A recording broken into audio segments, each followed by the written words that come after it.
Hello everyone, my name is Maiyah Rivers. I'm the Manager of Programs and Community Engagement at the Center for the Study of Slavery and Justice. Thank you all for joining us. I just want to start at the center. As the manager, I get to do various things like curate exhibitions, but I also have the opportunity to take students from my alma mater, Hope High School, on a civil rights trip. So what that program looks like is that they come to the center for 7 weeks and explore different aspects of the civil rights movement before joining 3 high schools in Baltimore City and going on a civil rights trip throughout the South. We are now in our 4th year, and we are bringing our biggest cohort, which is 8 this year. So now we match the other 3 high schools that attend. And so it's always a pleasure for me to get to speak with veterans of the movement, something that we do throughout the trip. I just also would like to highlight Professor Augusto, who actually spoke to our first cohort, and just the way that she's been able to touch the young people that I've had the opportunity to work with. One in particular, she's now International Relations Africana Studies after speaking with Professor Augusto. So without further ado, I will turn it over to SNCC veterans, allow them to introduce themselves and share different parts of their organization with you. Yeah, you go first. But we're all doing intros first, right? And then doing our presentation. Okay. Well, go ahead. Yeah, because that's how they did the last panel. Y'all weren't here. Okay.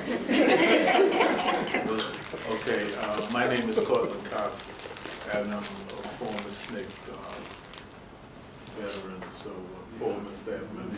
And a founder of the SNCC Legacy Project, Okay. and the bookstore. Well, go ahead. No. Okay. Okay, I'm Judy Richardson. After SNCC, and I think that's just, I won't do that as part of the presentation.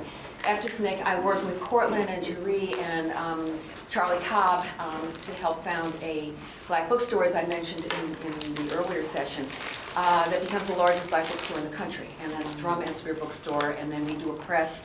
And then those guys are over in Africa, and they do a coordinated press in Tanzania. And then I begin work with United Church of Christ Commission for Racial Justice as their Director of Information, and then get pulled into doing the first version of Eyes on the Prize. And I become the first full-time staff person, knowing no film, just so you all know that. Henry Hampton, the head of Blackside, assumes that because I come out of the movement, maybe people will talk to us. Since nobody knows Henry, nobody knows Blackside. So we do that, and then we do the whole 14 hours of Eyes on the Prize. Currently, and then some other stuff in there. I get more into filmmaking, Malcolm X Make It Plain for American Experience, a couple of History Channel documentaries when they were actually doing history, and then most currently, I just finished working through the SNCC Legacy Project and Duke University, co-directing with my co-director at Duke a 3-week NEH Teacher Institute based on teaching classroom teachers grades 7 to 12, the grassroots organizing tradition of the Southern Movement. So that was in July. And I'm also currently the consultant and interviewer for the National Park Service's new orientation film for their Selma to Montgomery site, which we sited in Selma. And it'll be a 22-minute piece, which is replacing the former orientation film that was 15 minutes. And what's great about it is that I didn't have to fight anybody. They already came in knowing that it was going to be about the local movement, not about Bloody Sunday and SNCC and CORE and stuff. So it really is about that local movement of high school students and Mrs. Boynton and the older activists who were there before Bloody Sunday. So that's it. Yeah, okay. I'm Geri Augusto. I teach at Brown. I'm at the Watson Institute for International Relations and Public Affairs, and also in Africana Studies. That is my 7th profession or vocation in life, which means that most of my life I was not an academic and not a professor. And most people who know me can quickly pick that up. But for this final part, for a paying job, that's what I'm doing. I was not in SNCC. I'm just a little bit behind the 2 people to my left. But what I can say, and I always say, is that they, particularly these 2, but they and a small group of others, trained me, shaped me, and formed me politically. And part of that was the fact that I went to Africa for the first time with Courtland Cox. And so what I will be talking about, and yes, and I worked with Drum and Spear Bookstore and Press with Judy. The SNCC, after its work in the South and, some work in the North, when it, how shall I say, as a formal everyday organization ceased being, what some people don't know is that the SNCC veterans moved back to, some cases back home, in some cases to northern cities or to the West Coast or the East Coast, and started another phase of their struggle. And one of the things that they did in that phase of now dispersed SNCC members was they did what we used to call training cadres. So if you don't know what that means, I can tell you later, but they trained people who were just behind them and younger to go forth and struggle. So my connection with them is actually that, in truth, I was trained by them. Okay. I guess Judy told me I'm first. So. What I'd like to do today is take a few minutes to reflect on my journey that started when I was 19 years old. I'm now 77.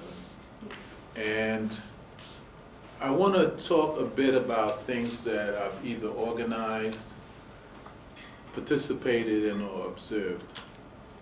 And I want to really break them into two categories. Things that I thought were dangerous and things that I thought were revolutionary.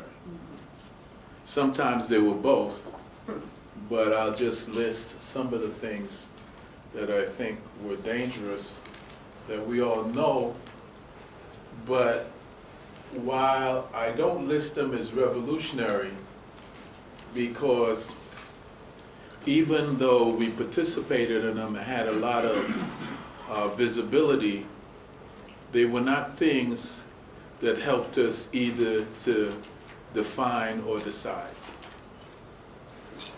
So under the things that I would consider dangerous but not revolutionary would be sit-ins. We participated in the sit-ins, and I can tell you we were in a lot of sit-ins, and we had to get dressed in our Sunday go-to meetings to go to these sit-ins, to be assaulted by people who were not appropriately dressed. and I remember one of the first arguments I had with someone from the NAACP is I decided that if I were going to go to these demonstrations, I was going to wear jeans. I was not going to keep wearing shirt and tie. So that was dangerous, but I think I would not say revolutionary. One of the things I observed, I did not participate, was freedom rides. That was definitely dangerous, but I would not say revolutionary. Something that was both revolutionary and dangerous was voter registration. And, I would also say that I was in a number of demonstrations, particularly in Cambridge, Maryland, where tear gas and so forth was used by the National Guard. And also, I observed what went on in Ferguson. So that I would consider dangerous, but not revolutionary.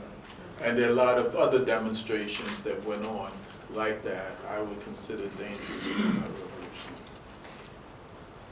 What I would consider revolutionary are things that had the ability to try to change the fabric of this country. And I would begin by saying the first thing that I did that was probably in that category was working in Mississippi on the voter registration campaigns.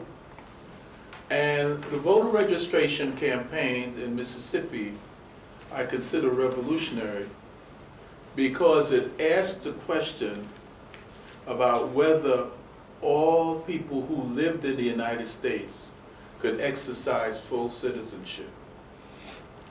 It wasn't a question of, we know about the poll tax, we know about the question of the literacy tests and so forth. That wasn't the fundamental question. The fundamental question that was raised by a judge in 1962 in a court case is he raised with the Justice Department and with SNCC and COFO and other people who were there. Not COFO, SNCC, COFO wasn't there by that time. Why are you bringing these illiterate people down here to register to vote? There was a sense that these people, the sharecroppers in Mississippi, were outside the bounds of American citizenship and the right to participate. It wasn't a question of color, it was also a question of class. Because they didn't object to Tuskegee, they didn't object to the people at Tuskegee, or they wouldn't object to the people who had college education, even though they were certainly discriminated against. But the question, the fundamental question about who could participate and decide and define what went on, what the American electorate looked like, was at stake. And we were able to put that on the table, and we were able to win that battle to say that at the end of the day, everybody, we the people, had the right to make a decision about the United States.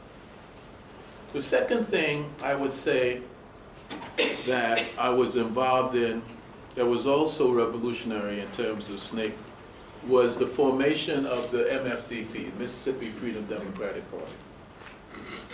And I would say that was revolutionary because it challenged the political institution, the Democratic Party, as to whether its rules about participation and who could participate was to be recognized.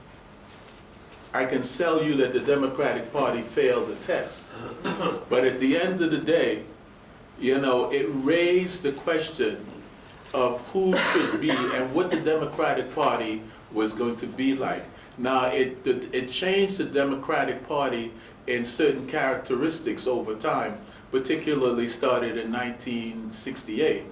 But in 1964, the 1964 Freedom Democratic Party challenge was in fact revolutionary because it really began to ask the questions of the institution, the Democratic Party, as to who was legitimate and who could participate.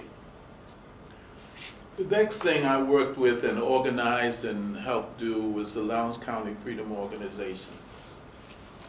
And it was revolutionary in terms of the definition of in terms of the ability to define and decide, because it raised the question of who can exercise power, political power. It was one thing to have the vote, but the ability to be able to use that vote to exercise power was still on the table. And even more important, it began to, and the person from Stacey Abrams' shop talked about it, some of it this morning. We had to create educational materials to inform people that they not only had the right to vote, but they had the right to be in charge. And we had to use comic books that defined the law and refined the law and gave people a sense, because we're talking about telling sharecroppers that they could be a sheriff. We're telling sharecroppers that they could be the county, the probate judge. We're telling sharecroppers that they could be the tax collector, the tax assessor. And for years they were told they were nothing, they could not participate. And we were telling them, no, you can be in charge. And to me, that was revolutionary. I think also coming out of the Lowndes County Freedom Organization In was Alabama. in Alabama, Lowndes County Freedom Organization in Alabama, was the question of black power. Because Stokely came, or was the project manager, director in Lowndes, and the question of being in charge, not only of the geography that you were in, but I think what he was able to do was tell the black community that you should be in charge of the way you see yourself, how people define you, what is good, what is beautiful, what is all these things. So a sense of the thinking that was revolutionary, that you were able to define yourself. And that discussion had impacts on women in terms of their assertion, in terms of LGBTQ community, in terms of the Hispanic community and others. I have two others that people might think a bit strange, I think were revolutionary. I think the campaign of Stacey Abrams and Beto O'Rourke was revolutionary. And I think it was they were revolutionary because they moved outside the usual thinking of electoral politics. They knew that they had to expand the electorate. They had to go everywhere and to talk to everybody. Usually what the Democratic and Republican parties will both want to do is to contract. They had a need to expand and educate and organize, and they took time to do it over time. And I think that for me, this was a very, very important election because it expanded the participation and expanded who could be in charge of things, who could decide, as you look at what that house looks like. But I also want to say that this election, the results of this election were not because of the Democratic Party, but in spite of the Democratic Party. It was the Parkland people, kids, it was the indivisible, it was the LGBT, everybody who felt threatened by Donald Trump. The one thing that Donald Trump has done is defined, that existential threat. When in 2016, I talked to a lot of young people, Dream Defenders, BYP 100 and so forth, and I couldn't really get them to participate in the electoral process and consider it. After what they call Regime 45, there was no further discussion. They were ready to, and they understood what the threat was. So people understand the consolidation of the threat. But I think the Democratic Party still hasn't gotten out of, these are the certain group of people who are important in elections. And we have to applaud Stacey Abrams and Beto O'Rourke for moving beyond what the usual mindset is. I must say to both of them that the Democratic Party and the Republican Party will try to move back and contract and try to view what they did as a problem. But we can discuss that in the question and answer period. And then the SNCC Digital Gateway, I would say that's revolutionary. In the same way that in a number of ways, because we were able and we are able to tell our own history, to define what in fact our contributions were, to give some perspective to all the things that we have seen, all the things that we have done, so others don't define us. It is really important. I think if I'm talking about the struggle over the past, almost 60 years that I've been in, the ability to define one's existence and decide how one moves forward are the two critical questions we have to be in control of. Go ahead. I was hoping you'd say more, but it's okay. No, Okay, all right. She told me, Yes. Maiyah told me 8 minutes. No, we got more. No, she told me 8 again. Okay. Well, as you know, I'm doing more than 8. Okay. So, okay, yes. Okay, so, actually, I can give you a copy of this thing, and then hit the thingamajig. You'll see where the thingamajig, yeah. Now in blue is where I'm about to go to the link. Okay, so I do show and tell, because I come out of film, so we're gonna do show and tell, and we're gonna relate what I'm talking about to SNCC Digital Gateway. So, first of all, I'm gonna talk briefly about 3 points. First, my entry into SNCC, then the SNCC Digital Gateway, and its relationship to what I experienced myself in SNCC, particularly related to the SNCC National Office in Atlanta, and to the experience of working in SNCC. And then the third thing, just because I was asked about it, was Eyes on the Prize, which is that seminal 14-hour PBS series on the civil rights movement. So, first of all, in terms of me and SNCC, I come into SNCC through Swarthmore College in a good Quaker college in Pennsylvania, right? And I joined SNCC through the SDS chapter. Now, SDS was the Students for a Democratic Society. And SDS, Students for a Democratic Society, was the national network of primarily white northern students at all of these campuses. And they were very supportive of SNCC and the student movement. So I come in through that SDS chapter on Swarthmore's campus. It was called the Swarthmore Political Action Committee, SPAC. Okay. I had come from a working class family in Tarrytown, New York. How many of you are from actually New York City? Anybody here from, okay. Because New York City people think, oh yeah, you are, that's true. So he knows. I mean, New York City people think that Tarrytown, which is only 45 miles north of New York City, is upstate, right? Okay, anything north of the subway is upstate to them. We were 45 minutes north. It was, but when I grew up, we had a plant, and it was just called the plant. It was the Fisher Body plant that made parts for the Chevrolet cars. My father had helped organize the local there, was a worker there. And when I was 7 years old, he died on the line. And at that point, he was treasurer of the UAW local, the United Auto Workers local. So I go into Swarthmore on my family had no money. It was my mother, she's supporting me, my sister, who goes up to Bennington. And it's like, no money. So I get a full 4-year scholarship to Swarthmore College. I begin going on demonstrations to Cambridge, Maryland, on the Eastern Shore of Maryland, again, because of this SDS chapter.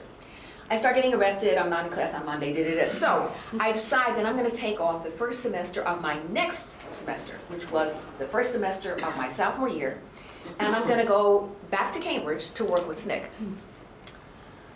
Well, it ends up being 3 years, not 1 semester, but in any event, that was the point in my mind when I explained to my mother that I'm about to take off this time, and that's a whole other conversation. My involvement in SNCC changes everything for me. It changes how I saw myself, how I saw my world. It changed the entire direction of my life. And even up until now, in terms of the choices I make, it is based on my experiences and all the influences that people had on me when I was in SNCC at the age of 18, 19, 20 years old. So I can best explain what pulled me into SNCC by reading from one of the books that we 52 SNCC women did in this anthology. And I'm going to just read a very short couple of graphs from the intro of my piece. But it's 52 women. And we did it for the same reason that Courtland talked about, that we were tired of other people defining who we were and what we thought about being women in SNCC. So we did this book. I was one of the 6 editors, and it took us 15 years to get it done. Finally, University of Illinois Press, we had 4 contracts. We went with University of Illinois Press. And again, 52 women from all over, but particularly from those who had grown up and worked in the South. But all of the women in here worked in our Southern movement, in our Southern projects. So it includes Bernice Johnson Reagan. It includes just a whole bunch of people. And a lot of them talk about Miss Baker, whom I'll get to in a minute. So, I will talk about when I first see the national office, because it will help give you a sense of why I get into this.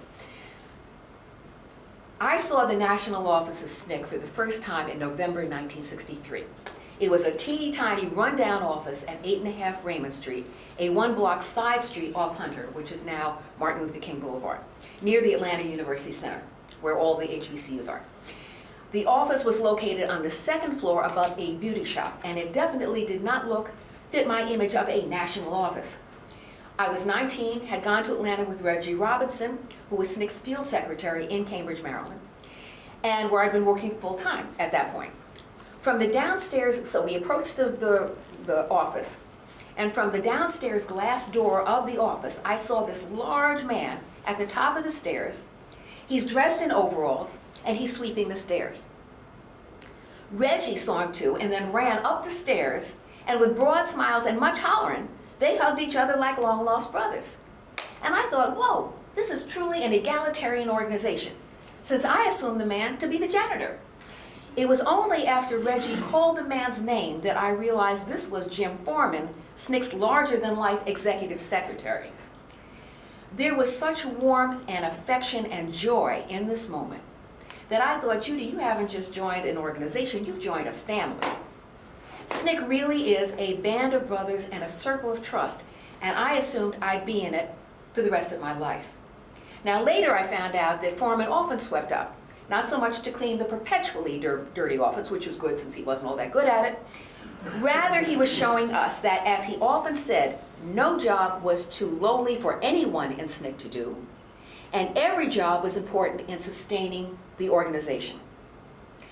Reggie introduced us, and through questioning, Foreman found out that I had taken a semester off from Swarthmore, that I could take shorthand, which is kind of like texting but with symbols, and then that I could type 90 words a minute, which I can still do. So I never made it back to Cambridge. Now, so that's the national office. Now I'm going to talk from there into women in SNCC, but I'm going to go back to the national office because everybody knows about the amazing field offices and the field work, but a lot of times you don't know there was actually a coordinating group called the National Office that coordinated all these offices in Mississippi, Southwest Georgia, Texas, and Alabama. So, this is Women in SNCC. See, this is the reason. Yes, and it's up. Thank you so much. She's doing double duty. Okay, so first let me read Jean. Now, so Jean's statement says, I'm going to turn around. Jean Smith was one of the early folks who comes out of where Courtland went to school, Howard University. There was a SNCC chapter there, SNCC affiliate there called NAG, the Nonviolent Action Group. Stokely was there, Courtland was there, Thelma was. A lot of people came out of the Howard SNCC affiliate. So Jean was one of those. She is now a Psychiatrist. well, no, she's more than that. She is an adolescent psychiatrist for the state of Maryland and running a center. So what she says in this is women. Oh no, you can't play this one. Oh no, oh I'm sorry. Can you go up to, there we go, okay. So she says, SNCC was a liberating experience for me. In the SNCC that I knew, the message was, do whatever you are big enough to do. Now, also to understand that we're coming into an organization that is, well, as we said to our Duke partners, you know, it's like herding cats still when you're working with SNCC people. Because all of them, a lot of them, not I, a lot of them came in as leaders from their own sites, sit-in sites. So Ruby Doris Robinson, who was the administrator of the Atlanta office, she had done 30 days jail, no bail in the horrible Parchman prison, right? She had done, she had been on the Freedom Rides through that. She had done the same thing in Rocky Mount, North Carolina, not Rocky Mount, Rock Hill, South Carolina, on the jail no bail demonstrations that they were doing. She had her credentials. So whether you were female or male, you had this incredible respect for Ruby Doris. Not to mention the fact that she was really, really smart. So there's Ruby Doris. There's, Bernice Johnson Reagan coming out of the Southwest Georgia movement. There's Diane Nash, who initially comes into SNCC. She's one of the main leaders of the Nashville movement. You have these women who are leaders, right? So yes, now we can play. Women in SNCC, what's your... This first one? Yes, but hold tight just, I'm going to intro. So what you're going to hear first up is Joyce Ladner. Joyce, again, with her sister Dory Ladner, is coming out of the Jackson, Mississippi movement. And yes, it was mentioned about how Jackson State was a public institution and very conservative. So they eventually get, well not eventually, fairly quickly, they get not evicted. They leave. Expelled. Expelled, thank you. They get expelled from Jackson State and they go to Tougaloo. But when they are leaders, Joyce Ladner and her sister Dory, when they are leading this movement of young people, they're at Jackson State. They get beaten badly by the cops in Jackson. And so she now, by the way, is got her doctorate from Washington University in St. Louis, was a senior fellow at the Brookings Institute, becomes acting president of Howard University, and is on our SNCC Legacy Board. Okay, go ahead. Oh, no. I have called our generation the Emmett Till generation. And we were that generation of post-World War II children who were, as I said earlier, expected to take bold action. And we did. So when SNCC came along, it was almost a natural. It was, I mean, very aggressive, in your face, very dangerous situations. And we were very, very young. I can't emphasize enough how young we were. We were all under 20 for the most part. Bob Moses was maybe 26. There was an evolution for some of us, teenagers. For example, Dora and I were in the NAACP youth chapter in high school, and we went to college. SNCC wasn't in Mississippi until 1961, and that's when we joined SNCC. But by the time I was 16, Okay, hold tight just a second. I had been arrested. This is Joanne Christian Mance, who eventually marries Bob Mance, who goes into Lowndes County, Alabama. But Joyce and three of her, she was in jail at one point. 3 generations of Christians from Southwest Georgia were in jail. She, Joanne, her baby sister, and her mother.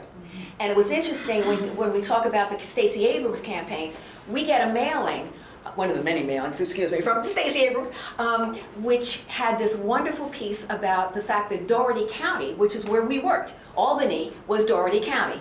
And that's where some key votes have been, I mean, major votes, amount of votes, have been suppressed in Georgia.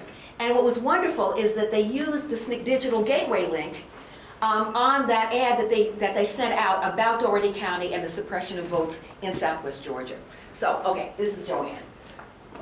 Just go on, not talk about, not show Julian and go to this. Oh, really? Okay, no, you're right. Okay, so, well, can I just do, Joanne's a real quick. I'll stop there. 17 times. By 15 years old. Dangerous, extremely dangerous. My involvement in the Albany movement, and I'm from Albany, That's right. and with SNCC, came at a very early age. The commitment to change some of the social and economic problems within this country and the conditions within this country, for me, came at an early age. I understood that change, and to change conditions in this country, it would require more than just an act of Congress. It will require a total commitment of a total committed people. Going to jail was not something that I wanted to do, but it was something that had to be done. I'm from McComb, Okay. Mississippi. Even seeing this, you can't fully understand the way we women were seen in SNCC and the way we saw ourselves unless you understand the absolutely fundamental role played by Miss Ella Baker.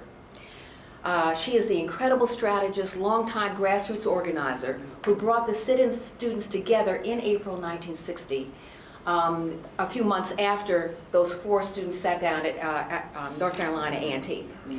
And you can't understand the development of SNCC without understanding about Miss Baker's influence on SNCC.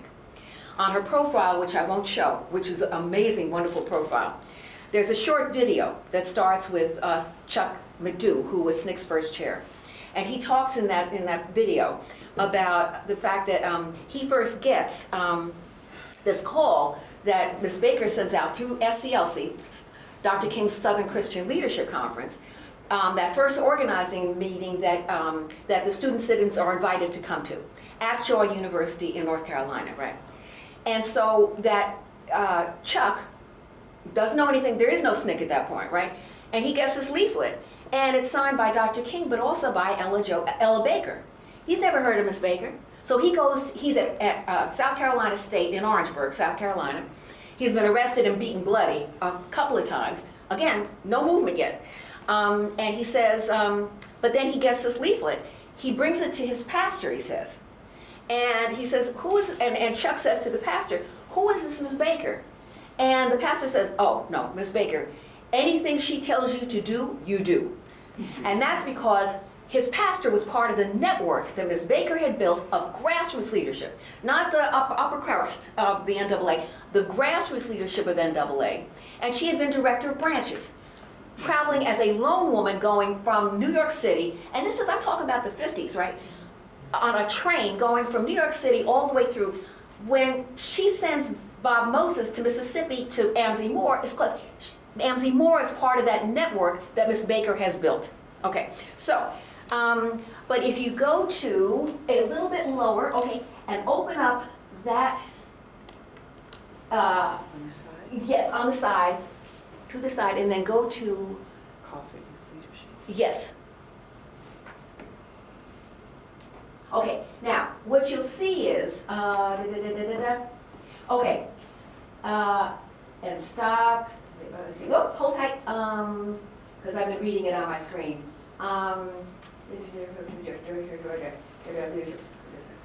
Okay, okay, keep going up a little bit longer, a little bit more, okay. Okay, sorry about this. Hold tight, come back just a little bit more, because there's this wonderful key phrase that she uses. Hold tight, and she talks about why we're having this meeting. And she says, there's great potential for social change, and it needs evaluation in terms of where do we go from here. She's saying this, okay, 1960. It's convened to help get answers. However, to be effective, a leadership conference should not be too large. For this reason, each community, she needs of students, is being asked to send a specified number of youth leaders. And then this is key. Adult freedom fighters will be present for counsel and guidance, but the meeting will be youth-centered. And Ms. Baker is clear on that. Her thing is, yeah, these adult folks who've been involved and always guiding, they need to take a back seat. It's the youth leaders who will lead this session. So we imported, by the way, these primary documents, which are all through the site. And that's what's so key about this, from our sister site, SNCC Legacy's sister site, which is crmvet.org. And that's civilrightsmovementvet.org.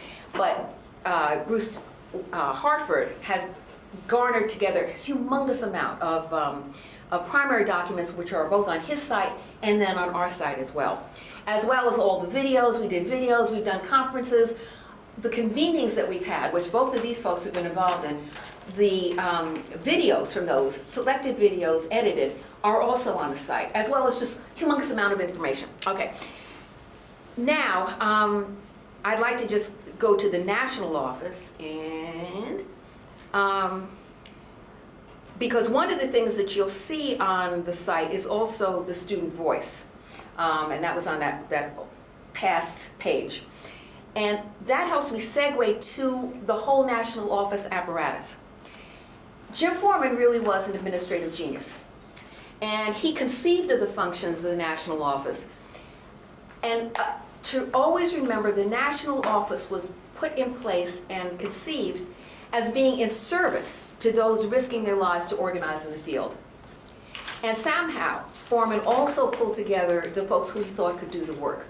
So Danny Lyon, photographer, he comes in as a SNCC photographer. He had been at University of Chicago. Foreman pulls him in. He pulls in Tomio Wakayama. He pulls in all of these folks to do the work.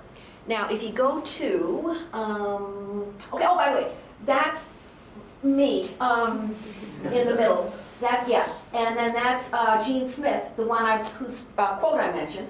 And then if you go a little to the left, you'll see Mary Barry. And you'll see just a bunch of other people. And there's, oh, to the far right, you'll see Julian Bond with a cigarette hanging out his mouth. Oh, and then you far right. And also, yeah, there he goes. And then a little bit to the left, you'll see John Lewis. There he is. Okay, perfect. And songs were very important, but we won't go into that now. So, through the various departments though, now, scrolling down. So, I'm sorry, if you can just go up a little bit so everybody sees. Okay, so, what you see is accounting, campus travel. So we had campus travelers going all over the place. Communications department, that was in terms of the press, in terms of getting the student voice out to both the sites throughout all our sites, again in Alabama, Southwest Georgia, Mississippi, Arkansas, but also to the Friends of SNCC and the Campus Friends of SNCC, which was another network that we had developed. And that was because if you were doing, if somebody had gotten jailed in Greenwood, Mississippi, then you would call Mrs. Shaw in Chicago at 2 o'clock in the morning. And you would say, look, Curtis Hayes just got arrested in Greenwood. This is the number to the jail if we had it, or the number to the sheriff's home if we had it. And so you would call people like Mrs. Shaw, and they would then call that office, that jail or the home of the sheriff, and say, this is, Mrs. Shaw calling you from Chicago, and I understand that you have Curtis Hayes in your jail, and he better come out the same way he went in. Because the Mississippi people and the Alabama people and all those folks were used to being able to do, these were their fiefdoms. They could do whatever they wanted to. So what we wanted was outside protection to let folks know somebody else is watching you. So we had that. So that's communications. Julian Bond was director of communications. The Freedom Singers, that's where Bernice Johnson Reagan starts, okay? You had Francis Day fundraising, photography department, publications, research, and then Sojourner Motor Fleet, which was the fleet of cars that we used. And that was organized by Ruby Dar Smith Robinson. But if you go up to research department, that's what I'm going to focus on. And then I'm going to, okay. Because Jack Minnis was the one who ran the research office. And you would go in his office and it was smoke-filled. We're talking really smoke-filled. And you would get to Jack, who smoked too much, but what you would see along the walls was a humongous amount of research. This is before Wikipedia, before there's an internet, before he is getting daily publications of the Washington Post, the New York Times, Congressional Record. They are all lining his walls. He is the one who, when Stokely says, folks are talking about, we're trying to think about how do you do an independent black political party in Alabama, which becomes the Alabama Freedom Organization? Lowndes County Freedom Organization. Because there'd already been an organization of local people in Lowndes County that we're building on. So Stokely comes to Minnis and says, we're trying to find if there's anything in the Alabama state law that will allow us to form an independent party. And he finds it. He finds it because he just knows research, right? And so that gave us the basis for understanding what we needed to do to form an independent political party in Lowndes County, Alabama. But the other thing that he did was this thing called the Chronology of Violence and Intimidation in Mississippi since 1961. It includes what we call the Watts Line report. It was 800 phone number. We would call all the projects twice a day and then do reports on what they said. Church burnings, house bombings, killings, whatever. And so you have Herbert Lee, who was killed in 1960, in 1961. You have a lot of things. You have photos from Danny Lyon and other photographers. The reason this is done is because it's 1964. And all these folks are coming into Mississippi, including the press and the media who's following them, because it's primarily white Northerners who were coming in. And so what we understood was, this is an opportunity to get the story out about what folks have been going through. This document showed, it's not just because of one crazy, governor of Alabama, or one crazy Jackson mayor who has a Thompson tank to stop the folks coming in. It is because of fundamental systemic racism, systemic white supremacy, and the way you do that is you have the documentation. So this goes back to 1961. All the places all over Mississippi where you had various mayors and various sheriffs, and they are, doing horrible things.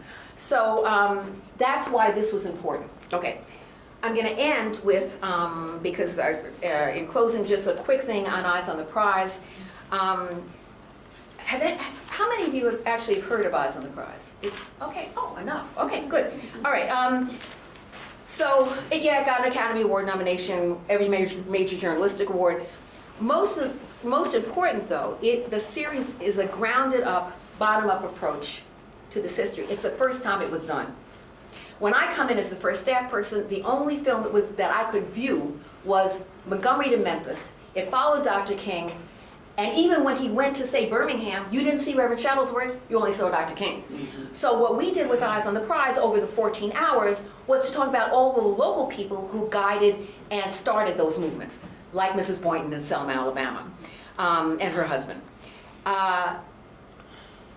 As a result, hundreds of the interviews that we audio taped and videotaped, well, actually filmed for the first series, are now in some of the pieces of SNCC Digital, because we have 180 profiles on this.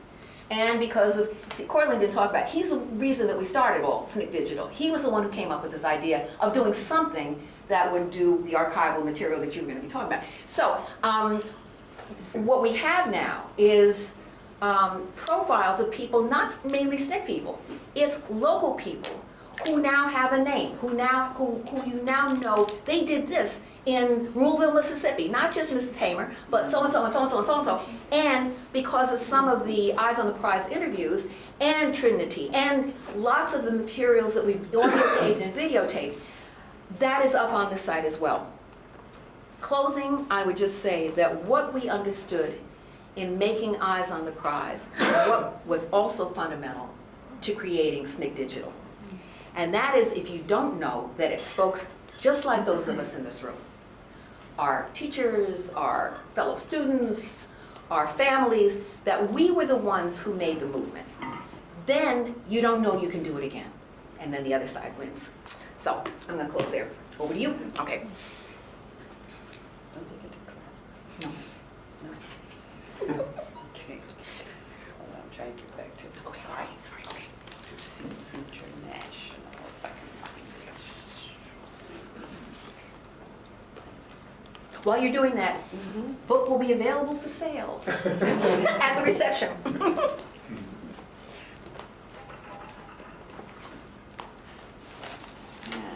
do this. Doesn't matter. So I will focus on just two aspects of Sneeks Influence. I'm going to ask Maiyah to give me some kind of signal, because I may not do the second one. I may just do the first one. The first one is its influence internationally, and the second one is a kind of a closer look at how and why we constructed the digital gateway in the way that we did, which I'll just call a different kind of movement historiography, which I will probably not do, I'll tell you ahead of time. Yeah, defense. So let me start with the influence of SNCC on 20th century Black transnationalism, or some people prefer Black internationalism. I'm going to mention just two influential pairings and not talk about those, but maybe you can just keep them in mind in thinking about what types of influence SNCC had internationally. And you can think of them as two sides of a coin, and then think about how they carried to places way away from the United States. So one is that twin movement, Black Power, Black Arts. Now people may know about Black Power, Black Arts as a pairing inside the United States, but it also went or traveled as a pairing to the Caribbean and to many other parts of the globe as a twin kind of movement. And the influence, a great deal of the influence in how it traveled and why it was paired, comes out of work that SNCC did. The second one is Black Power, Black Consciousness. So if you know anything about struggles in South Africa and in Brazil, you know that Black Power travels as an idea to those two places paired with something called Black Consciousness. Also New Zealand, you can find it in different places around the globe as a pair, as a paired set of ideas and ways of acting. One of the ways that I have found as a person who ended up doing a lot of international work, that SNCC was most influential is in something that Professor Brian Meeks and I call, when we teach a class on global black radicalism, the Black Radicals Backpack. And the students always have a lot of fun with that. Well, what was in the Black Radicals Backpack? One of the things that I have found almost wherever I go in doing research and also engaging with other people in struggles in different places is in the backpack of the Black Radical is the 1967 book by Charles Hamilton, and at the time Stokely Carmichael, reissued later as Charles Hamilton and Kwame Ture, Black Power, The Politics of Liberation in America. A couple of years ago I did a series of interviews, along a year and a half, with Afro-Brazilians who are, of course, active in the black movement in Brazil, but almost all of them had also been in the anti-apartheid movement of Brazil. And when you ask them, just tell me the story, how did you arrive at a certain kind of consciousness that your struggle here in Brazil was actually part of a larger global struggle? And invariably they would say, Black Power, The Politics of Liberation in America.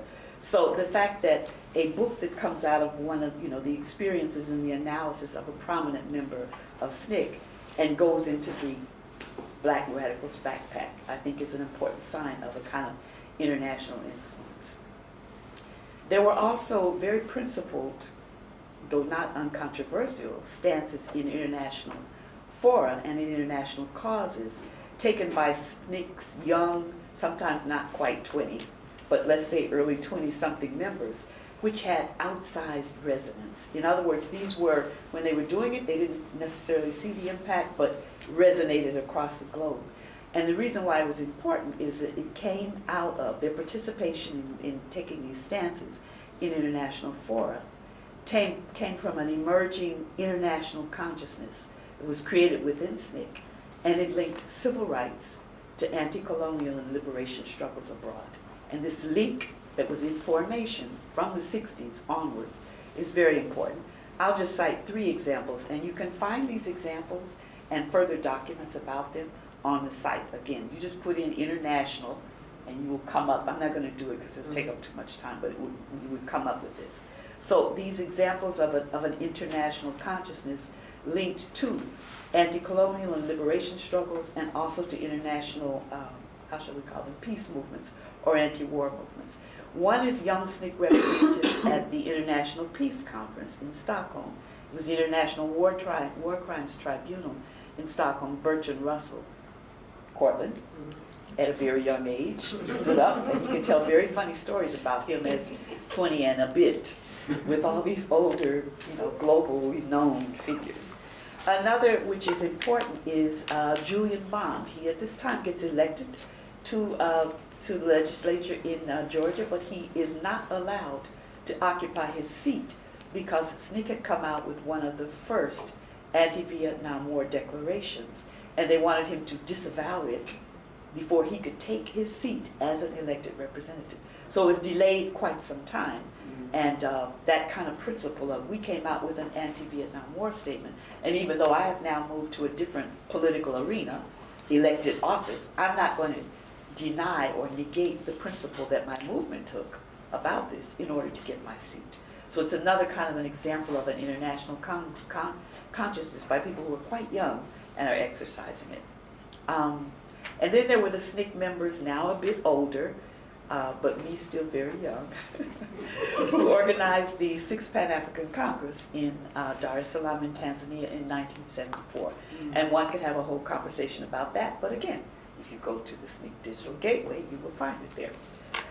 Less tangible or less widely known today, but also long-lasting and far-reaching, were a kind of SNCC way in to a community or to a place that you were not born in, that you were not even from. And I'll talk a little bit more about that. I call it the SNCC way in and the listening stance. I'll describe it by reading something that I wrote for the Shaw, for the SNCC 50th anniversary in Shaw. But you can just think of it as a way in and a listening stance. And it turns up, say Michael Simmons ends up working in Eastern Europe, he uses it. I end up living in Angola during the war, 10 years there, I use it. People who went to Latin America, they use it. People who are working in different places in Southern Africa, all people who were either in SNCC or, in my case, and in case of many others, trained and formed by SNCC. So a lot of the ways that you hear people analyze how they did what they did, we carried it with us in our heads as a model. So I'll read to you the excerpt from something that ended up, I actually did it in Portuguese first because the Brazilians wanted to know, but it's called The Song and Light of Freedom, in short, and it was what I presented at the Shaw 50th. So it'll go a little bit more into actually how this practice of Black transnationalism influenced by SNCC worked. So, and my timing, okay? Those who practice the Black transnationalism influenced by SNCC and other movement organizations inhabited a set of thought acts, consciously though imperfectly carried out. I must make it clear here that I'm describing ideal practices, and like SNCC itself, none of the organizations it subsequently influenced was ideal, far from it. It should also be obvious that undergirding these practices are the long roots of organized Black resistance to enslavement and to white supremacy, and hence they're not attributable exclusively to mid-20th century organizations. But I'm describing a way of thinking while acting, which gave both weight and direction to what people did, so I call it, some of us call it riding on the vector. A vector has both weight and direction. One always sought to find a way in to a community that was not initially one's own, often following the Bob Moses / Amzie Moore / Ella Baker method of simply sitting quietly and unobtrusively at the centers of public life. It could be a cafe, it could be a town square, it could be a large tree, it could be a job recruitment space, which is where Ella Baker went to the bronze slave market and to sit there or to watch. It could be in a dusty field, it could be on a rundown court where games were played, basketball, soccer, whatever. And then readily going where invited by local people when those invitations started to come, and they would start to come. One adopted a listening, learning posture, seeking an opportunity, should it arise, to heighten a community's own capacity to identify and name its own most important preoccupations and questions.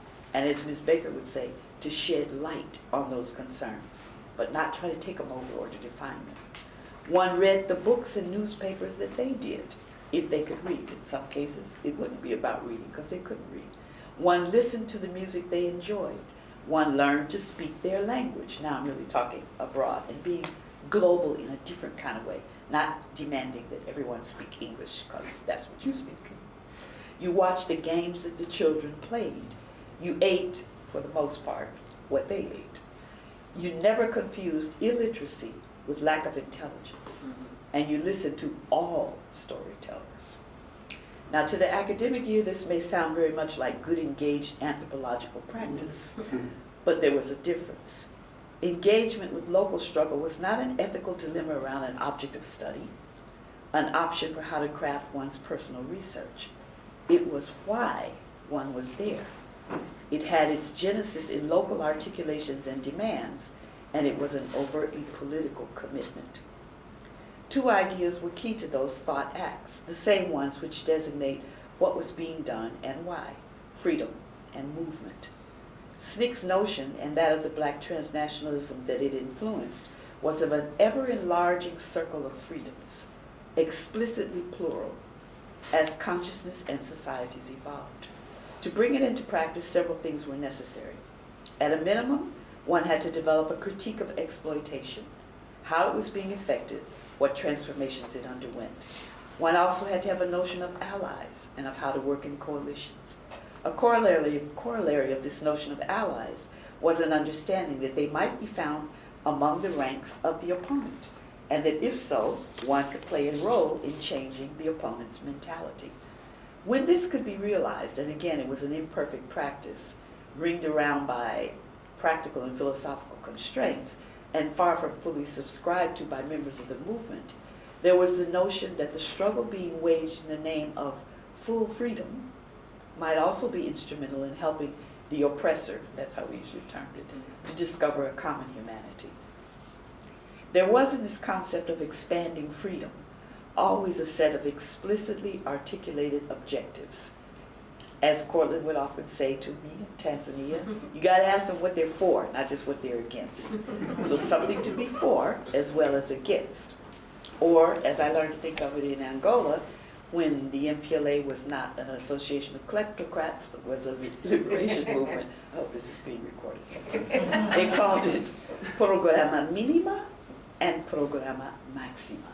In other words, you had a minimum program of immediate objectives, and you had a longer term, a really longer term program of long-term change and transformation. And that's the way my came to be comrades in the liberation movements of the former Portuguese colonies used to specify it when freedom was still on their minds. This oscillating, circulating, intensifying freedom called forth a corresponding motion, as they say in Brazil, always gingando, like this, between community and nation, between local and international. Later on, for some who followed in the footsteps of numerous SNCC members who had already traveled to other parts of the world, particularly Africa, the Caribbean, and South America, going south, and this is really going south, south, took on yet another meaning. It meant leaving where black minority was what was at stake to where that assumption gets turned on its head, because you're really dealing with black majorities. Thus did many of us from the Center for Black Education in Washington, D.C., make our first trips to Tanzania and Guyana at the time, among other countries. As the songs put it, we were often to be found, if no longer marching, then certainly getting on the train or on the plane and, quote, on our way. One of SNCC's most influential technologies of struggle, besides the freedom schools, was a kind of tying worlds together by print and by broadcast. So a great deal of that role was played or started by the Drum and Spear Bookstore and Press, which had not just the largest collection of books about black people, but what we used to call the Third World. And today I believe it's called the Global South. But you could find anything you wanted to know about anywhere in Africa, Asia, Latin America, the Middle East at Drum and Spear Bookstore. The other focal point was the Center for Black Education's, in my case, and in our case, because we all ended up in Washington, D.C. together, was a communications project which brought the international to Washington, D.C. and globally disseminated the political activities of black communities abroad. We did that through two main instruments. We had two radio programs, which Judy would love to talk about, but she's not. One of them is called Saya Watoto, which was the children's hour, in which she was Bibi Abina. And the other was called Sauti, which means voice in Kiswahili, but it was an international news magazine avant la lettre. There were none on TV, and there were certainly none on the radio, and we did one. And the other was our newsletter called the Pan-African. So let me say a little bit, how am I doing, about another excerpt from the Song and Light of Freedom, about this kind of work, this bringing the world, tying worlds together, that was a legacy of SNCC's way of thinking international.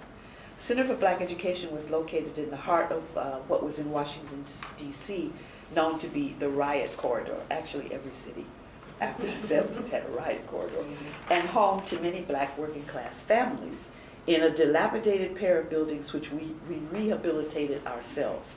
The aside on that is we followed the James Foreman thing of everybody can sweep, everybody can clean the toilet, everybody can cook, no matter how big, how important. So you should come dressed for work because you could be asked to do anything. And I do mean toilet cleaning or constructing the toilet by yourself from the ground up. Yes, somebody made me do that. It quickly evolved into a site of ideas and practice, a space where members made a point, even a show, of thinking and doing, in the James Foreman fashion. The practice of anyone and everyone taking their hands at tasks like cleaning, but also writing, or cooking, or self-defense and defense of the community was quintessential SNCC. So were many of the center's programmatic elements. One absolutely had, in what today we might call the discursive practice of SNCC, to have a communications sector, and we did. You can see where it came from in the things that Judy described.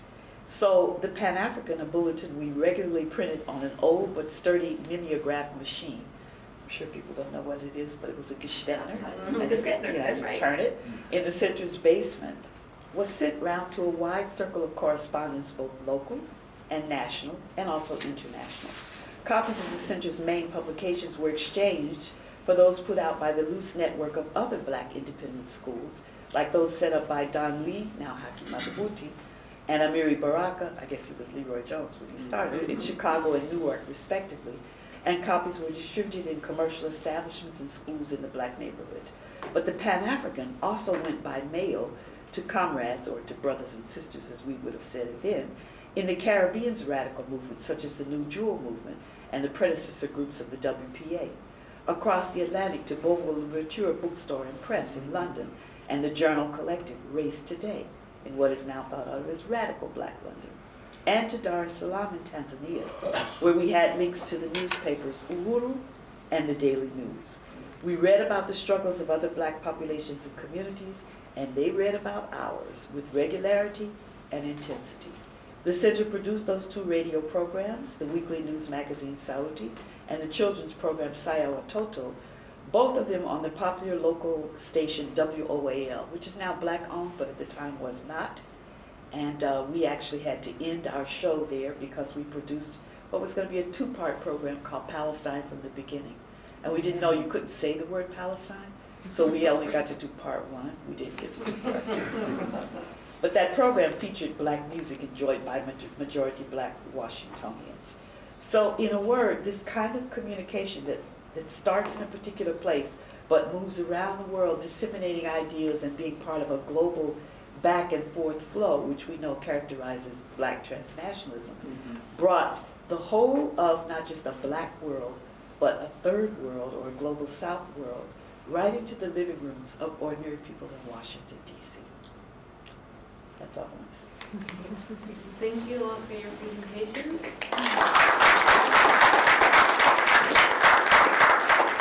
So we have about 10-15 minutes for Q&A, and since you've all journeyed out here in this weather, I will turn it over. Let me do, there are 2 photos that I put in the folder, and on the desktop, there should be, on the desktop of this thing, Well, no, they can while this is up. On the desktop? I don't use Max, so it's gone now. What is it? Oh, don't worry, it's okay. Don't worry about it. That's okay. I wanted to show you what Courtland looked like when he was on the See sit-in. that? Does it say comments? It actually has photos. It should be in my folder. Oh, there it is. Okay. And then there's also me on the sit-in after that. Okay, so there's Courtland. He's there, and that's Marion Barry, who was the second chair of SNCC, right? And that's on the same sit-in as, if you go back, you'll see, I think, okay, that's a side piece from, I'm the one staring vacantly into space in the middle with the clipboard. So that's, and then right next to me is Joyce Ladner. And then you would see Ivan O'Donnellson, who becomes the deputy mayor for Marion when Marion gets elected. And then you would see the head behind me of John Lewis. So this is in Danny Lyon's book, Memories of the Southern Civil Rights Movement. Is it Ivanhoe standing right there? That's Ivanhoe, yeah. He's actually basically watching to see if the cops are coming. Oh. Yeah, we're at the Tuttle House in 1963 in Atlanta. It was a chain that refused service. And yeah, there was an executive committee meeting, and so we were all there. But yes, that's Ivanhoe. Okay. Questions? Yeah, so Courtland, when I was in Mississippi in '65, I remember talking to people in the movement, and one of the connections they expressed was that the 1964 National Democratic Convention betrayal of the Freedom Democratic Party caused people in the movement, I think including Stokely, to say that we can no longer trust the national parties, and that led to we need to emphasize local activities, and that led to the Lowndes County Freedom Organization. And then the connection ends up getting made to Black Power, and then connection from Black Power to the Black Panthers. Do you think that's, those dots connect? Some of them connect. I think what we saw in Atlantic City is when the issue of right and wrong is in competition with the issues of win or lose. Win or lose has or will prevail. I mean, I think we saw it last in the Kavanaugh hearings. At the end of the day, they had 51 votes. It didn't make a difference what was said. It was all about 51 votes. And the other thing that's also interesting, and we learned at that time, I've come to understand, and I tell people this all the time, if you don't have any power, you have no policies. Because at the end of the day, you can't affect policies if you don't have power.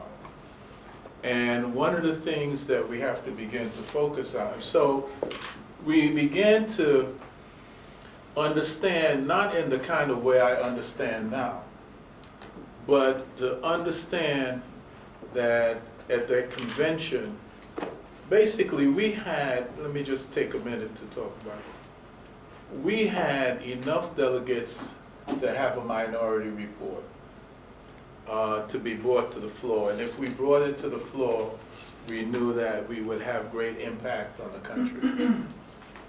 So there was a meeting, and one of the delegates, one of the few black congressmen at the time, came to Bob and myself and asked us for the list of people who were on the credentials committee who would support our cause. Bob just stared at him, as Bob is wont to stare at sometimes. And I said to Bob, well, do you think he'll steal the thing and act, against our interests? And I convinced Bob to let him have the list.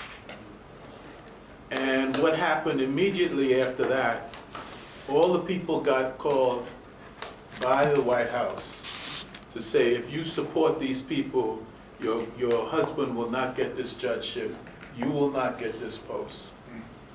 So what we saw, I was at that time in '64, I was 23 years old. I saw for the first time raw naked power, where we had come from the South. We had played by the rules of the Democratic Party. We had people who were being oppressed. We had people who were being segregated and brutalized. And in the face of that, when the choice was whether you support these people or whether you exercise raw power, it was not a contest.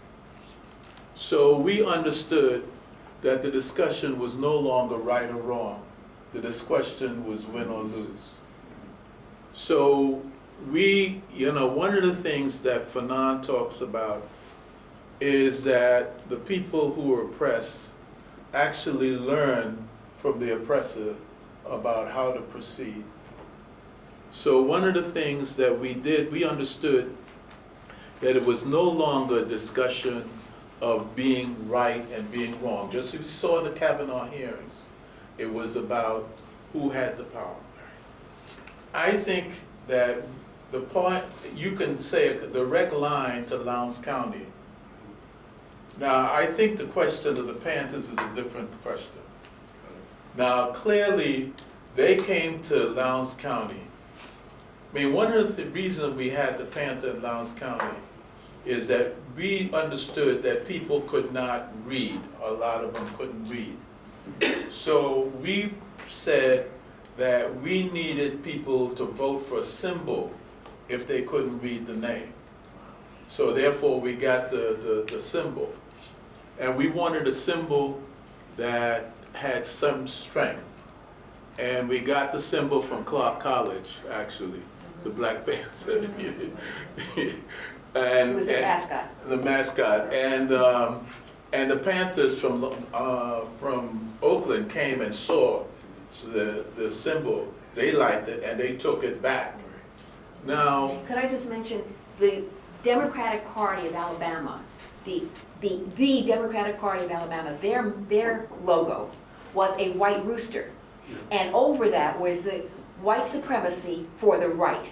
That was the Alabama Democratic Party at that time. That's right. So our Panther was, and Johnny Jackson, the local young leader from there, said, and we knew that a Black Panther could get a rooster any time of the day and night. So I think that the Panther, and this is about the question, the definition. You know, the Panthers decided that they had a right to defend their communities and to do what all people in America said, that they would use whatever was necessary to defend their communities. But again, the power to define. That was defined as a threat to America. And therefore, a threat to the country that had to be eliminated. And it was defined as such, in such a way that J. Edgar Hoover thought he could go and they decided with COINTELPRO and assassination programs. So I don't think I think you can say the Atlantic City experience led to Lowndes County and called for Black Power. I think as Geri and Judy, you were talking about, you had various, once you have something over here, it spins out. I think it spun out to the Black Panthers. But their whole discussion of self-defense of our community was a whole different discussion. But again, it was defined as a threat. It wasn't, see, the Black defined it as one thing, this country defined it as another. And so that's kind of, where that came down. Could I just mention, just in terms of your point, it definitely, though, was, we had always been organizing communities, so it wasn't just that we decided we have to organize in communities. It is about independent political parties, and that becomes because we really did follow we dotted every I, we crossed every T in accordance with the rules of the Democratic National Committee. We followed all of their rules. And still, it was about power, not morality, right? So when we talk about Black power, we've just seen white power, right?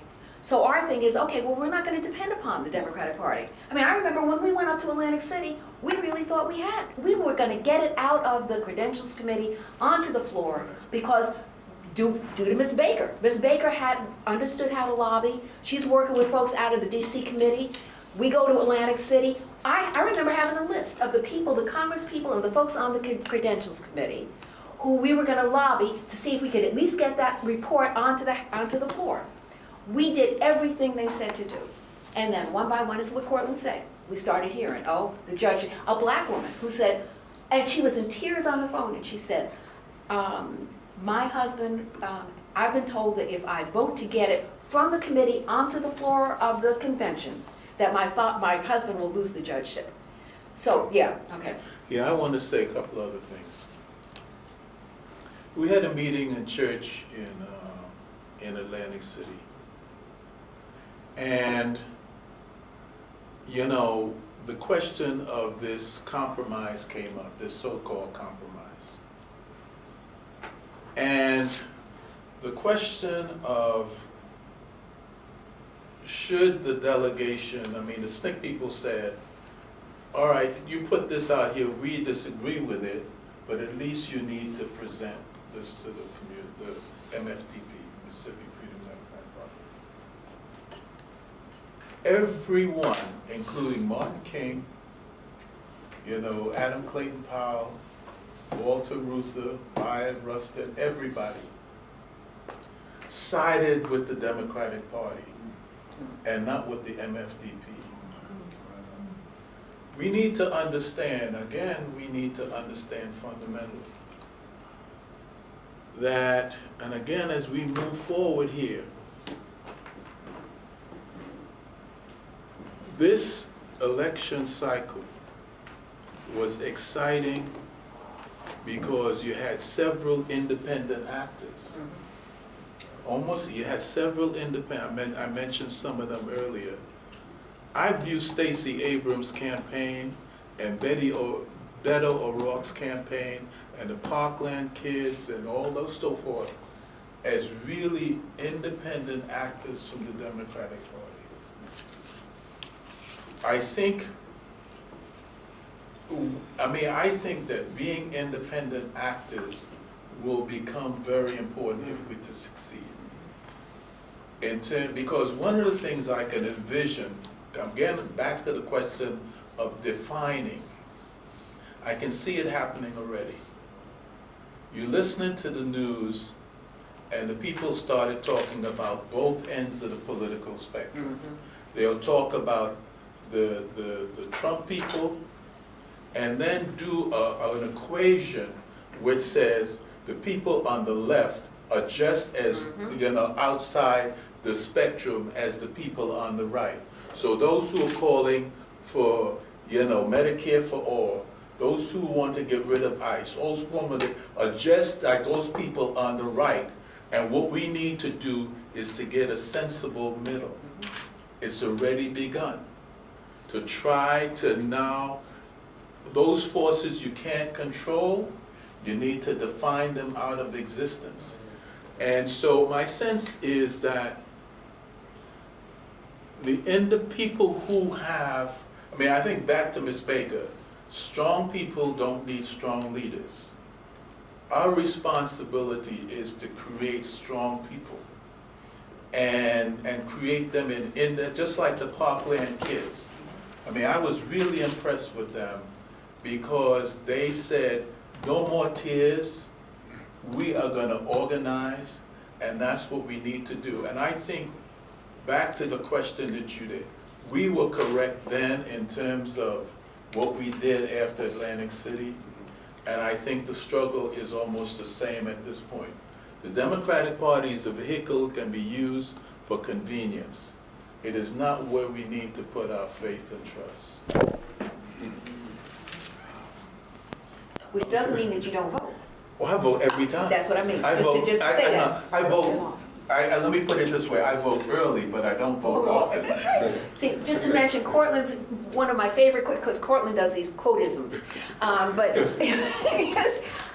but one of them is that voting is one of those things that is necessary but not sufficient. But it is necessary. Because then you got to hold the people accountable, you got to do all that stuff, you got to continue your organization that you started. All that stuff is necessary. But the voting is necessary but not sufficient, yeah. Well, I was just going to say even about the political stuff, because there's all these people do third-party things, and when, in the presidential election, that always means the Republicans then win. What seems to me that I learned from the 60s and the Panthers and SNCC and everybody is that you need to have an independent movement. Because if you have a movement out there, then you become the left people that that they're talking about, and then the Democratic Party can move to be in the middle, because that's where they want to be anyway, right? So that our job isn't to necessarily form a third political party nationally, Right. because That's given right. our system, That's right, you got it. but our job is to build a movement in communities. And that's, it's not only just Beto. In New York, where I'm in the Bronx, that woman. Oh, Sonia. Yeah. Right. She just built, And said she's a democratic socialist. yeah. Yep. And there's a lot of people like that who have just kind of going into the community and building, but you need to, I think one of the things I find lacking, back then there was SNCC, there was this, there was SDS and all these groups. Nowadays, it's like everyone does the electoral thing and then it quiets down. But maybe I'm wrong, but I don't see any, all these organizations out in the community really. Well, remember what she was saying in Georgia, and your sister organization, because Dream Defenders Yeah. doesn't just go up and come down and doesn't just do electoral. There are a lot of groups, I think, like No, that. But they're maybe, doing it, yes. but I guess we need more. Yes. That's what we need, that's what we need to be doing. Right, but what I'm saying is that she, I think, made. Some people are doing it, yeah. And in New York, you have the Working Families Party, Yeah. right?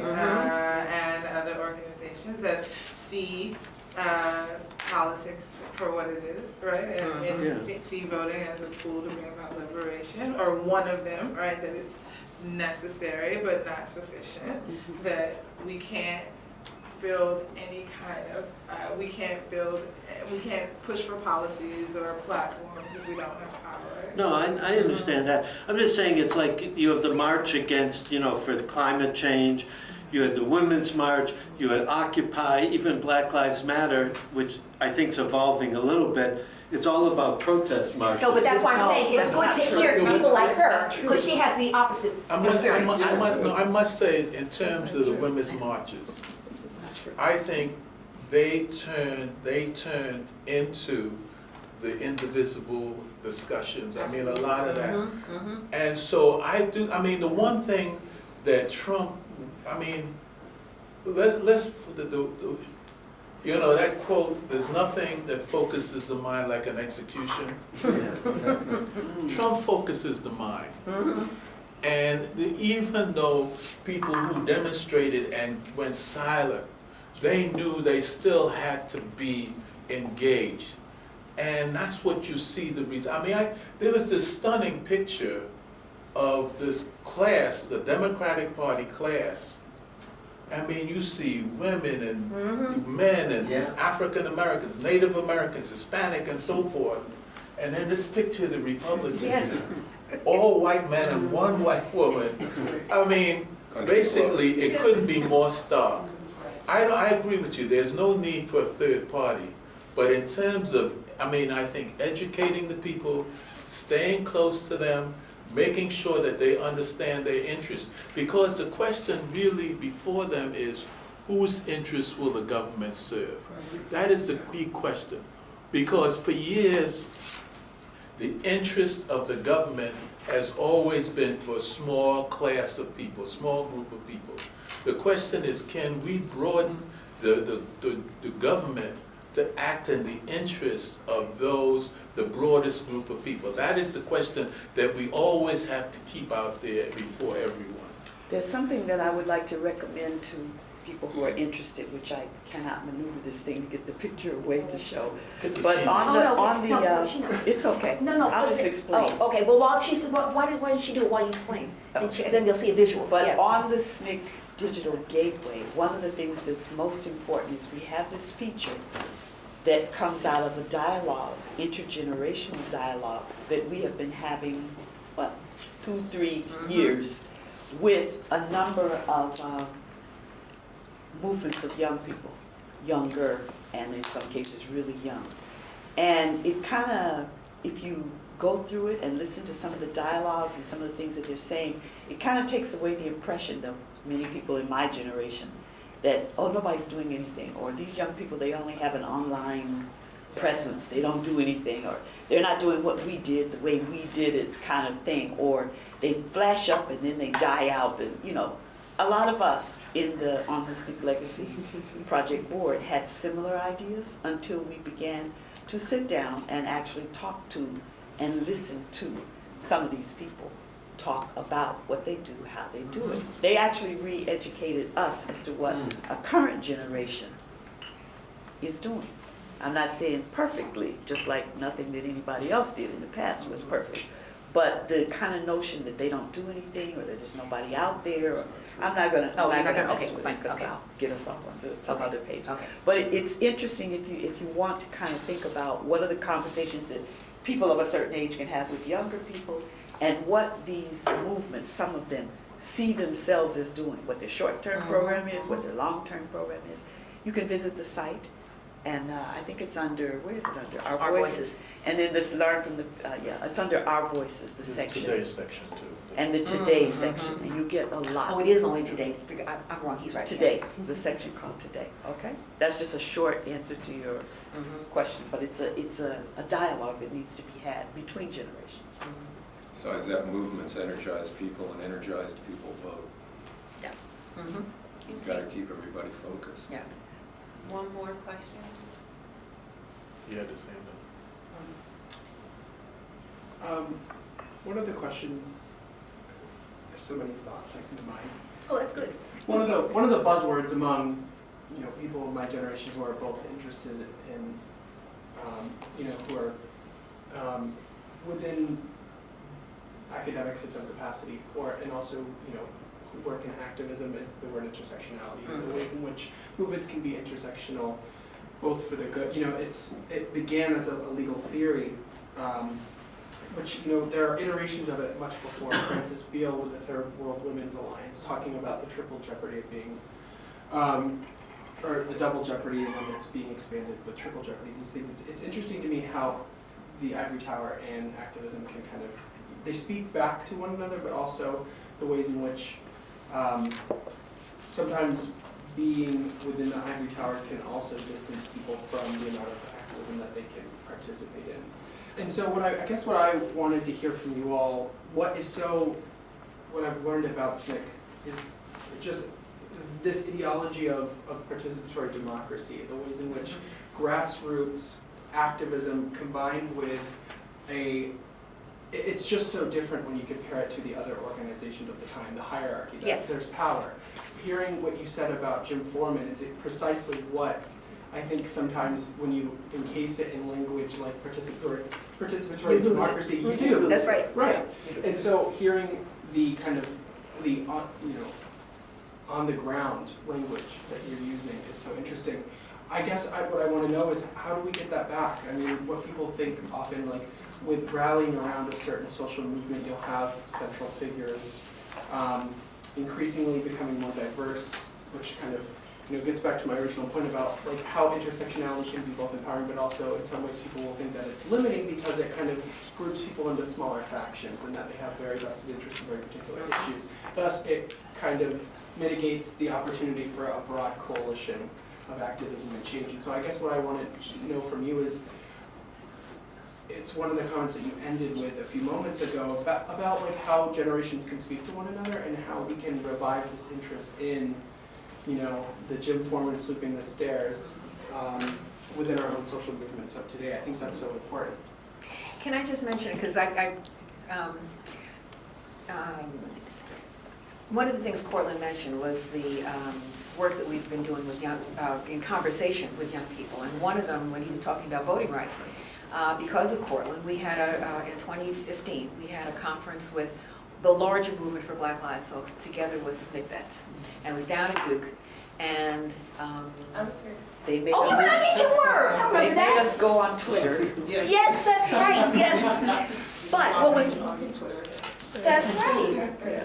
What was interesting about that was that overwhelmingly the young people then were, as Courtland said, not into the vote.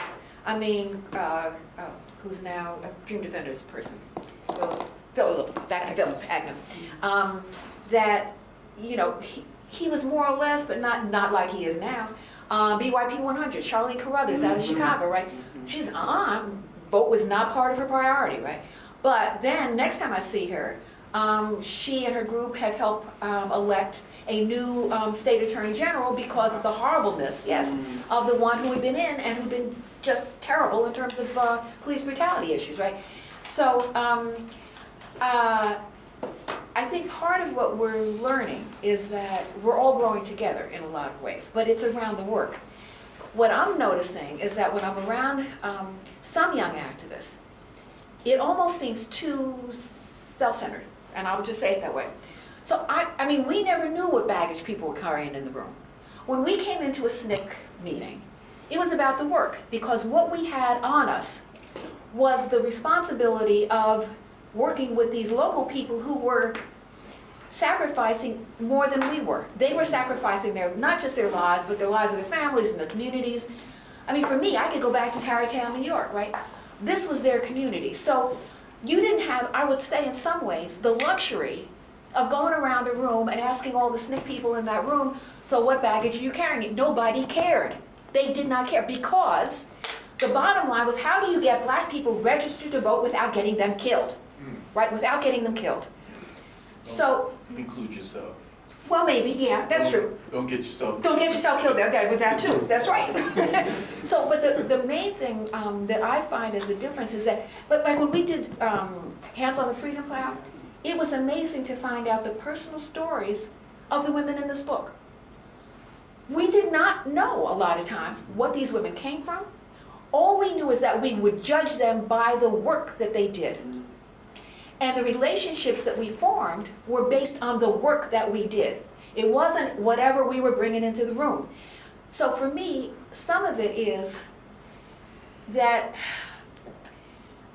it's not so much about the work. And I hear this even through Surge, some of our folks who work with Surge, BYP 100, I mean, all of them. It's not as much about what are we agreeing to work on, not why do I have to worry about the fact that you and your mate are having a problem and then you're going to blow it up on social media, and that's the other thing. We didn't have social media. So a familial disagreement did not get blown up and almost destroy an organization. That's what you're finding now too. Again, back to the thing, for me it was work. It was about the work, and that was primary. Yeah. I want to take it to back to something that you said, which was, you note a difference. I think this is what you're saying. You tell me if I'm interpreting you wrong. But you note a difference in the way that we are talking today, this afternoon or today, about struggles and the ideas that went into it and the practice that was developed, and perhaps the way academic studies of it talk about the same thing, or perhaps the way on a university campus young people who are active and who come to, because they are there, yes, who come together to think about these things. But there's a gap in language. When we talk about it, we're talking about it from practice, but as a set of ideas. And you can just strip all kinds of neologisms and whatever from that, and when that happens, which best happens in conversation, then you can see more, I think, and you can ask questions of yourself and of other people. But as long as you're kind of stuck in these academic frameworks, these neologisms, some of them I love. Like I love the term intersectionality. But if I go into some community and I'm, what they're telling me and the way they see the world is, of course, intersectional. So for example, I sometimes go into a maroon community, urban or rural in Brazil, and I will have been told, this is a women's organization. Okay, but when I get there, first of all, men are also there. Second of all, they're concerned about violence against black youth. They're also concerned about environmental justice. They're also concerned about traditional medical practices. They're also concerned about getting Social Security for domestic workers. Mm-hmm. Hey, that's intersectionality. Mm-hmm. But just using that term, me to use it to them, or me reading about it and its genealogy, is not the same thing as experiencing, listening to, learning from, working with a movement or a community that's doing that. So the reason why the kind of intergenerational dialogue that we've been doing, and you can see some of it up on the Digital Gateway, but it's ongoing. And it happens in Washington, D.C., and in San Francisco, and Chicago, wherever we are. And then these groups come to us, or we come to them. And the kinds of understandings that are coming out of those conversations, I think, are very important. If you want more, you should engage in, more of that type of conversation, and I think it'll change how you think about stuff. Let me just say the last thing here. So we got to make that question. I have one question. Go ahead. Go ahead. I would love to have your wisdom on this. But also what we find on campus too, among students, they're giving up too much for coalitions. I'm sorry, they're giving up? They're giving up too much to be in coalitions. So they don't want to give, they're giving up something by being in coalitions that's not a good strategy for them. Could you just elaborate a little bit on that? Well, meaning that like we can't be in coalition with other people of color, we just have to be with ourselves. Like these sort of arguments that we see a lot of student activists today. Okay. I think the next 2 years are going to be critical. Right now, we have, Jeff Flake got up on the floor yesterday or the day before on the Senate floor. And he said that if there is no legislation to protect Maiyah, then he's not gonna vote for the 21 judges who are in the committee and another 30-something that are on the floor. What we have at this point, and probably the most dangerous person around is Mitch McConnell. Mm-hmm. Yes. Because he is really focused on creating a judiciary. Given he's not going to have the votes, he wants to have the judiciary that whenever there is any contest, he can go there. I think that we don't have a choice at this point over the next 2 years. I think that everybody is not going to have the same policy or concern. But the overriding issue has to be, we have to be in power. If you are concerned about a wage issue, or if you're LGBTQ issue, or racial issue, or so forth, wherever you stand, whatever your issue is, or whatever policies you want to impact, if you don't have power, we're going nowhere. So we now have to build a coalition on things that are central to all of us, the thing that is central to all of us. And I may, given, I'm $15 an hour may not be serious to me. Okay, I mean, it may not be serious to my life, that's what I'm saying. But it's critical to somebody else's life. But over here, the environmental may be critical to me, and so forth. So all of these things, we don't have to agree on every issue or every policy, but we have to agree that we need to be in power. And the coalitions need to come together on that. Because, I mean, over the next it's really funny, it's the opposite end. Romney did not have a concession speech in 2012 because the Republicans could not conceive of any circumstance that Barack Obama could be reelected. We have the same fault in our head. We don't really say it. But we really think, first of all, we didn't think Trump could be elected. And we still, in this point, don't think he can be reelected. He has a 50-50 shot. We need to understand that. And so therefore, the kind of energy, and I think that's why this election was so important, because you had the coalitions. You had the coalition come together. People need to stay focused, for over the next 2 years. Because if they don't, we got big problems. Trump for another 4 years? Or whatever. But I would also say, it's not mutually exclusive. You can have your own community. I mean, when we did Black Power, when SNCC did Black Power, aside from how it was redefined by other folks, it was always clear that we would have alliances. So when Maria Varela goes up into the hills of Tierra Maria, New Mexico, we are aligning with that group. In terms of Corky Gonzalez or Tiarina or wherever it is, we have alliances. United Farm Workers, that's right. American Indian Movement. Yes, AIM, all of those folks we are in coalition with, but it does, at the same time, we're also doing the Black stuff.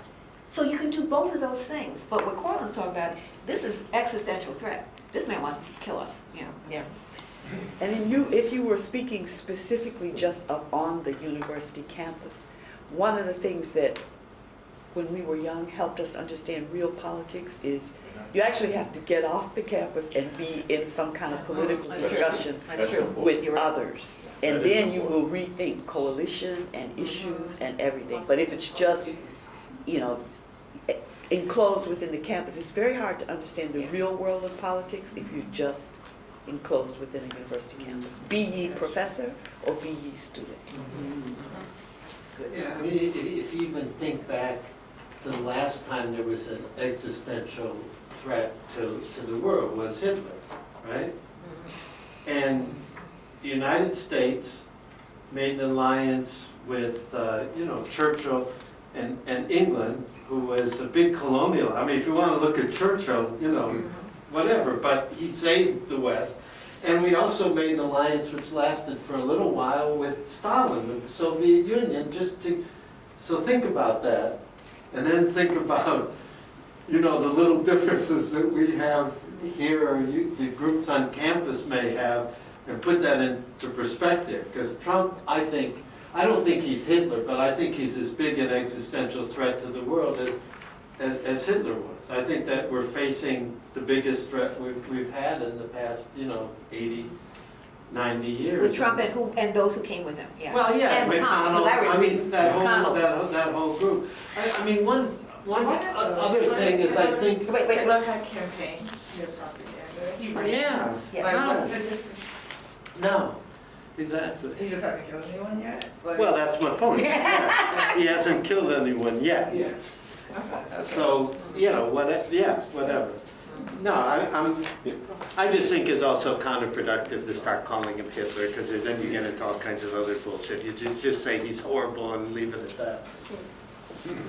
But, one thing just one last thought about, you were talking, it reminded me about the younger generation. I think that there's a whole identity thing that's going on now that we didn't have, because we didn't think about that. I mean, if you even look at LBG. Well, that's what I was all addressing that in my stuff, comments, It's like, yes. now there's like 8 different categories. It's and about the like work. Everything is getting more and more, yeah, exactly. Everything, you define it more and more. And that's kind of, if you want to think about it, that's what the Republicans and what the people in power want everyone to be separate. They want the Asian groups to be separate, they want the blacks. No, they do. They want everyone to be doing their separate thing and fighting with each other. But acknowledge, like, bringing my whole self to the work doesn't, if it offends you, that I am fully myself as I come to the No, work that doesn't table. offend me. That's not what I'm saying. What I'm saying is people are making who they are the primary thing rather than the work the primary thing. I'm agreeing with her. I think that it gets to be a thing. Yeah. I disagree with both of you. I think I we mean, can for- continue, What? sorry, I think we can continue this conversation at the 6th day for the reception, but I want to respect the JNBC who has let us use their space. I want to thank the panelists again for a stimulating conversation and wonderful presentations. It's always a pleasure.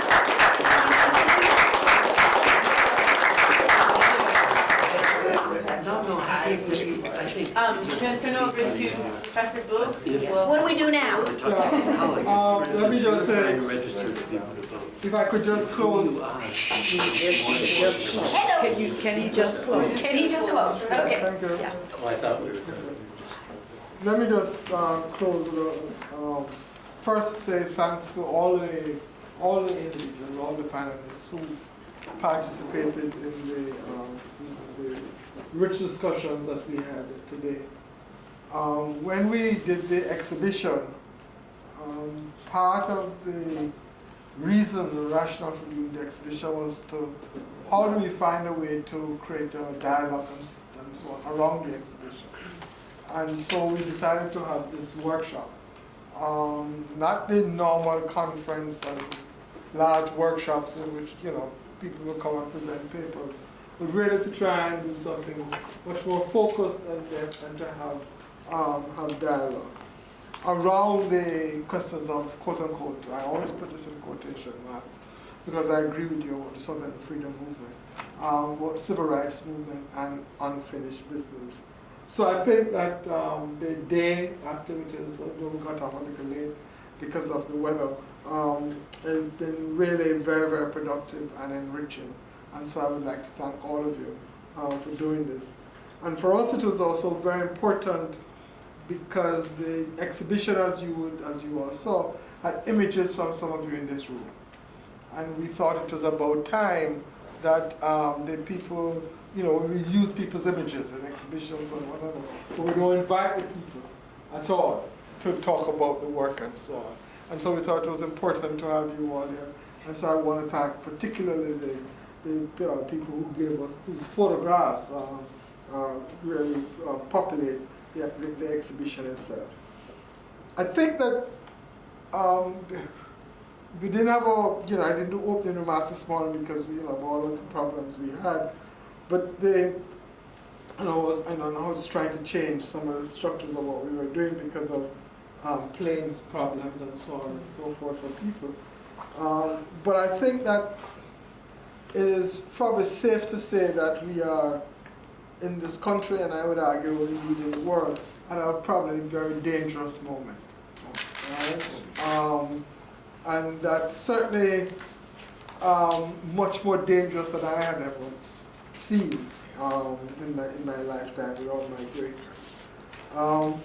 And that it's in that danger, there's the question of where is the hope coming from?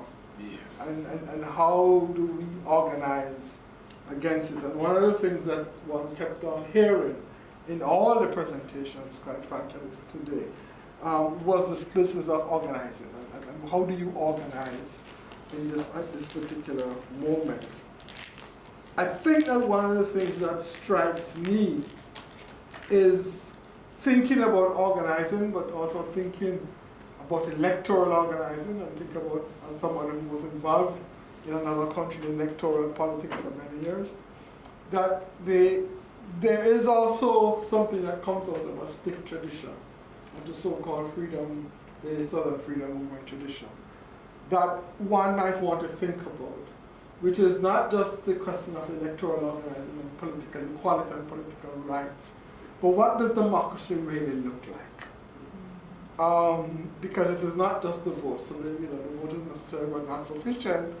So that even when you, Courtland, when you take power, what kind of structures do you have, right? That allows you to actually implement certain things that you actually think need to be implemented. So the question of really democratic politics and the forms of democracy, I think, are what is on the table.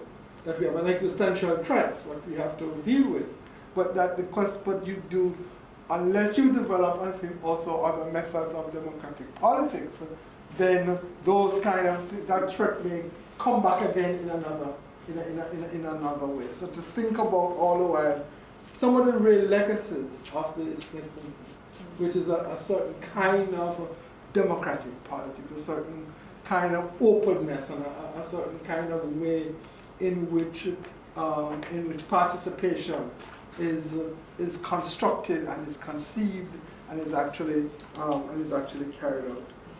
So I think that and part of the way what we try to do at the center is to have those dialogues. Right? We're a Center for the Study of Slavery and Justice, but we're doing a civil rights thing. Some people say, well, why are you into the civil rights? How you got there? And our arguments would be that the question of justice is not just about legacies and racial justice.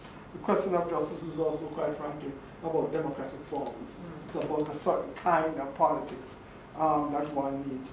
And that the responsibility of a university is actually to think about those questions as well. And to think about them now, not just with people who have PhDs in political science, but to actually think about these things with people who have been involved in the practice of these things, in terms of trying to struggle, in terms of trying to find ways in which these things, we can do these things in this country and elsewhere.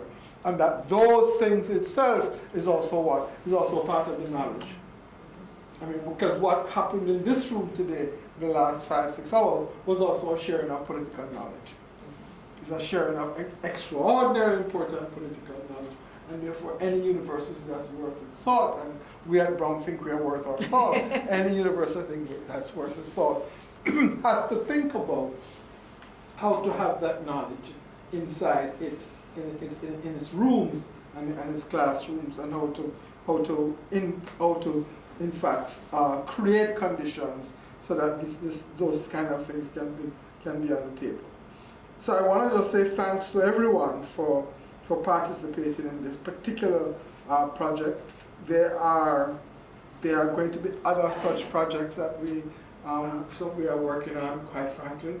We won't announce them now, but there are projects that we are working on that will, in fact, continue this kind of discussion, particularly for young people, amongst young activists, having conversations without adults, trying to think through the particular conditions that they face, not just here, quite frankly, but other places in the world. Young black adults who are having similar conversations in South Africa, in Brazil, in the Caribbean, and also in the United States. But so we are, for us, those are the kind of things that critical if you're going to talk about the engagement about the legacies of slavery and racial domination. Finally, I would just like to say that this particular event would not have been possible without the really active participation of the staff of the CSSJ, the 3 staff members. One of them is not here, Catherine. She's gone to do some stuff to prepare for you all for reception and so on. Maiyah, who sits, who is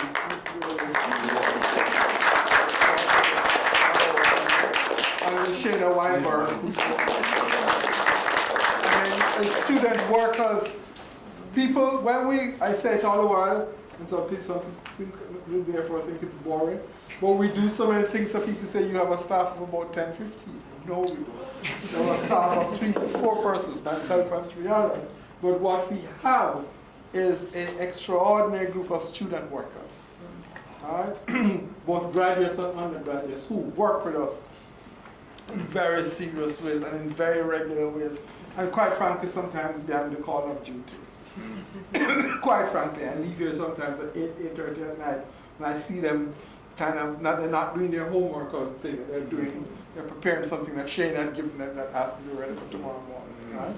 So I would just want to say thanks to everybody, to the staff, the student workers, graduates and undergraduates, and then finally, my thanks to you all for making this, I think, a very rich and productive day, and for being part of the work of the CSSJ that we attempted to do.